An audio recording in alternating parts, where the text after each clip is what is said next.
Les Enfoirés, c'est l'émission de variété qui marche le mieux à la télévision. Chaque année, ce sont en moyenne plus de 10 millions de téléspectateurs qui se donnent rendez-vous devant leur poste. Et du côté des billetteries, les places de concert, pourtant vendues entre 45 et 75 €, s'écoulent en seulement quelques heures.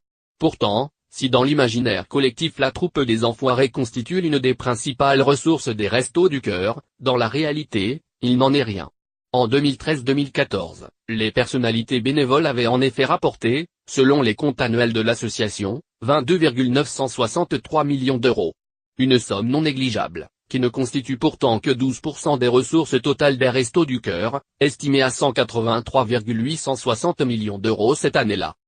Depuis le départ de Jean-Jacques Goldman, l'émission a beau enregistrer des audiences records, il n'en demeure pas moins que les bénéfices rapportés par la troupe des Enfoirés, eux, sont en baisse. En 2015-2016, les disques et concerts du groupe avaient en effet rapporté 20,293 millions d'euros, contre seulement 15,285 millions d'euros en 2016-2017. Comme la plupart des associations, ce sont finalement les dons versés par le public qui constituent la principale source de revenus des Restos du Cœur. Toujours selon le rapport annuel de l'organisation, ceci aurait engendré pas moins de 87,684 millions d'euros pour un total de 186,966 millions d'euros de recettes durant l'année 2016.